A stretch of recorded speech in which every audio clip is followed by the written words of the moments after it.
लोगों को ये भ्रम पैदा करते हैं कि मैं तो पढ़ा लिखा हूँ, मोदी चौथी फेल है। 40 नंबर पैंट आया, आप 46 पहन लो। साफ साफ छछुंदर वाली भाषा सुनिए ना, मौके पे सारे मिल जाते हैं।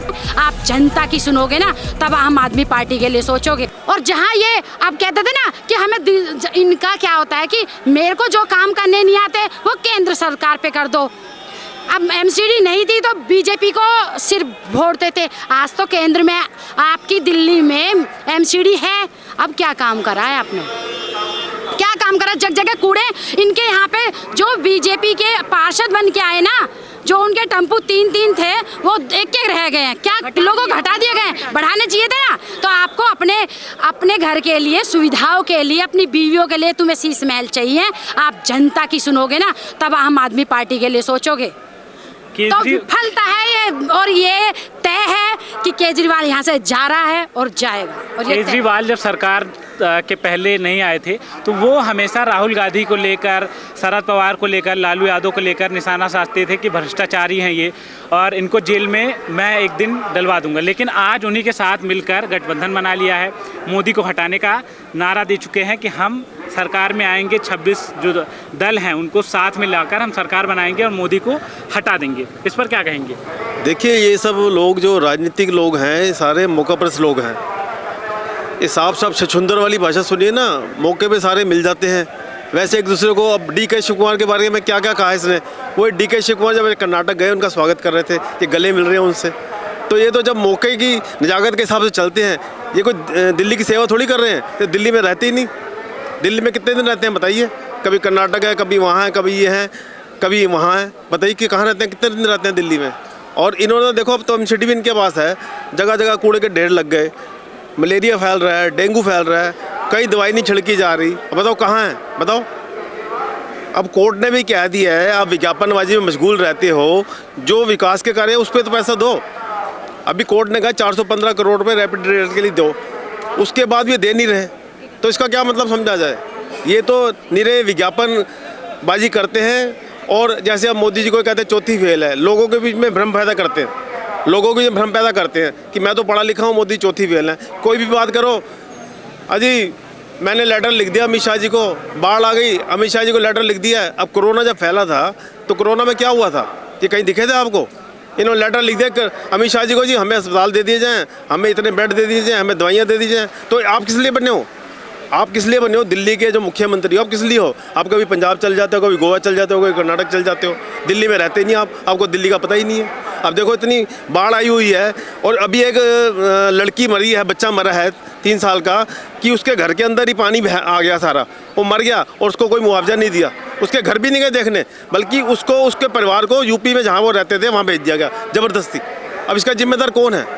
मणिपुर को लेकर काफ़ी ज़्यादा आक्रामक है अरविंद केजरीवाल सरकार कि वहाँ पर जो भारतीय जनता पार्टी की सरकार है वो सही से वहाँ पर शासन नहीं कर पा रही है और इस तरीके से हिंसा फैल रही है। अभी वीडियो भी वायरल हुआ किस तरीके से, बहुत ही घिनौना कृत्य था वो, उसको लेकर बहुत ज़्यादा आक्रामक हो गई है भारतीय जनता पार्टी के ऊपर। उस पर क्या कहेंगे आप? देखिए, इसमें ये तो बहुत कृत्य जो है, बहुत घिनौना काम है। ये तो ऐसा बिल्कुल नहीं होना चाहिए। हम इसकी भर्त्सना करते हैं और 100% भर्त्सना करते हैं, ऐसा काम नहीं होना चाहिए।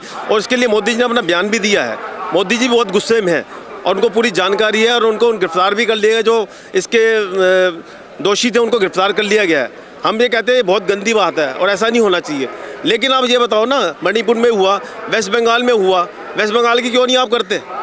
राजस्थान में हो रहा है, वहाँ की क्यों नहीं करते? केरल में हो रहा है, वहाँ की क्यों नहीं करते?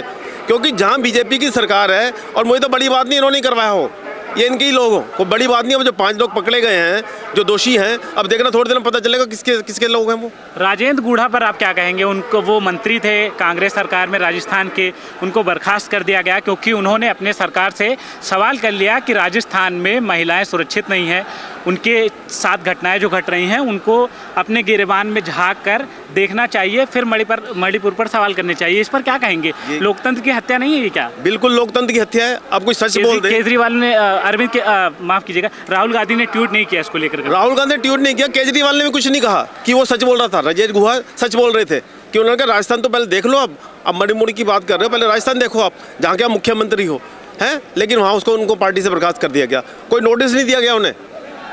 और ये बात है कि अपनी तो गरबान में झाँक के देखते नहीं, दूसरे के वहाँ चले जाते हैं। अब देखो मणिपुर यहाँ से कितनी दूर है, जबकि राजस्थान तो बिल्कुल दिल्ली के पास है। बिल्कुल। तो मणिपुर में कोई घटना हुई है, वो 4 मई को घटना हुई है और अब जाके जुलाई के महीने में पता चला है। और उसकी जानकारी जब से आई है, जब से दोषियों को पकड़ भी लिया, अगले 2 दिनों में दोषियों को पकड़ लिया गया। उनको कड़ी से कड़ी सजा दिलवाएंगे हम। लेकिन आपके क्षेत्र में, आपके राज्य में क्या हो रहा है, आप उसका भी तो ध्यान दो। अब दिल्ली में बच्ची मर गई 3 साल की, केजरीवाल कहाँ है? ना पूछने गए हैं, ना कोई मुआवजा दिया है, ना उसके घर वालों को ज़बरदस्ती वहाँ भेज दिया जहाँ से वो आए थे। लेकिन मणिपुर में हिंसा नहीं रुक रही है, ये बहुत बड़ा सवाल है और कहीं ना कहीं देश के लिए भी अच्छा नहीं है कि मणिपुर में हिंसा नहीं रुक रही है, जो कि रुक जाने 2 महीने हो गए। मणिपुर जल रहा है, लोग वहाँ परेशान हैं। तो इस पर क्या कहेंगे, कहाँ ऐसा गलती हो रही है, कहाँ नाकामी हो जा रही है जो हिंसा रुक नहीं रही है, कितनी ज़्यादा परेशानी हो रही है लोगों को? देखिए, मणिपुर की जो बात है वो प्रधानमंत्री के ध्यान में है, लेकिन चक्कर क्या है कि जो विपक्षी दल हैं, कभी ये मिलने जा रहा है, ये जाके भड़का रहे हैं वहाँ पर। मान लो मतलब आपका आरोप है कि ये विपक्ष के द्वारा किया जा रहा है? विपक्ष के द्वारा बिल्कुल किया जा रहा है। ये जाके वहाँ पे जहाँ कहीं हिंसा हो रही है, आप जाके शांति करवाओ, वहाँ पे ये भड़का रहे हैं। वहाँ जो कुकी और दूसरी जो मैते समाज है, वो आपस में बैठ के बात करेंगे तो हल हो जाएगा। लेकिन ये मिलने नहीं दे रहे, ये विपक्ष वाले मिलने नहीं दे रहे। इनका काम ही क्या है भड़काने का, क्योंकि ये मोदी जी को फेल करना चाहते हैं। और 24 में मोदी जी को कहते हैं कि मोदी जी नहीं आएंगे। ऐसा हो जाएगा क्या? पूरे देश की जनता चाहती है कि मोदी जी आएँ, और इस बार तो सीटें ही बढ़ेंगी हमारी। तो विपक्ष जो है, राहुल गांधी कभी चेहरा हो जा रहे हैं, कभी नीतीश कुमार चेहरा हो जा रहे हैं। तो क्या लग रहा है किससे टक्कर होगी, कौन प्रधानमंत्री पद का उम्मीदवार हो सकता है विपक्ष की तरफ से, कौन मोदी जी के सामने खड़ा हो सकता है? कोई भी नहीं है प्रधानमंत्री का दावेदार, तो कोई भी नहीं है। दावेदार बहुत है, लेकिन लड़ाई हो जाएगी आपस में। तो लड़ाई हो ही रही है, लड़ाई हो रही है। और नीतीश कुमार जी उस दिन उठ के चले गए आपस में। नीतीश कुमार जी उठ के चले गए उस दिन, वहाँ से मीटिंग से उठ के चले गए। बाद में पूछा भी आप जल्दी कर लेंगे, मुझे कुछ काम था, क्योंकि वो इंडिया जो नाम रखा है वो उससे खुश नहीं है। इंडिया जो नाम है, ये कहीं ना कहीं देश का नाम है और इसका उपयोग कर रही है जो विपक्ष है। तो इस पर क्या कहेंगे? ये गलत है बिल्कुल। देश का नाम थोड़ी रखा जाता है। आप अगर पार्टी के नाम, अपने गठबंधन का नाम इंडिया रख लिया, ये गलत है बिल्कुल भी। इसको लेकर उपेंद्र कुशवाहा जी ने, जो बिहार में पहले नीतीश सरकार में मंत्री भी थे, वो अलग हो गए, अब एनडीए के साथ आ गए। तो उन्होंने कहा भी कि अगर इंडिया चुनाव, जो विपक्षी दल हैं, वो अगर हार जाते हैं तो क्या कहेंगे, इंडिया हार गया। तो इसको लेकर क्या, मतलब कई जगह तो मुकदमे भी दर्ज किए गए हैं कि इस तरीके की चीज़ें नहीं होनी चाहिए, लेकिन जो बीजेपी है उस तरीके से आक्रामक नजर नहीं आ रही इसको लेकर। देखिए, चक्कर क्या है, जनता सारी बात समझती है। हमें आक्रामक होने की ज़रूरत नहीं है, क्योंकि जो देश का नाम उनको पता है, जो 60-70 सालों में इन्होंने किया, कांग्रेस ने किया और बाकी लोगों ने किया है, सबको पता है क्या क्या घोटाले किए इन्होंने। अब इंडिया के नाम पर ये वोट लेना चाहते हैं। अब कोई जाए तो कहीं इंडिया वाले आए हैं, लेकिन ये गलत बात है कि देश का नाम तुम बदनाम कर रहे हो। वैसे राहुल गांधी तो वैसे ही देशों विदेश में जाके देश का नाम बदनाम करते हैं, अब देश में भी कर रहे हैं।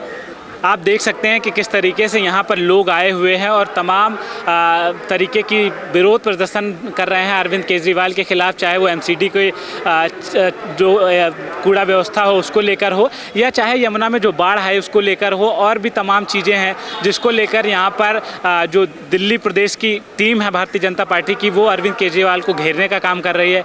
साथ ही 24 की तैयारी के हिसाब से भी इसको देख सकते हैं कि किस तरीके से भारतीय जनता पार्टी ने तैयारी शुरू कर दी है 24 के चुनाव को देखते हुए, कि जब तक हम अरविंद केजरीवाल सरकार पर विरोध प्रदर्शन नहीं करेंगे, उनके खिलाफ नारे नहीं लगाएंगे, तब तक हमें शायद सफलता हासिल नहीं होगी। कैमरा पर्सन जयंत पांडे के साथ भास्कर तिवारी, स्वदेश 24।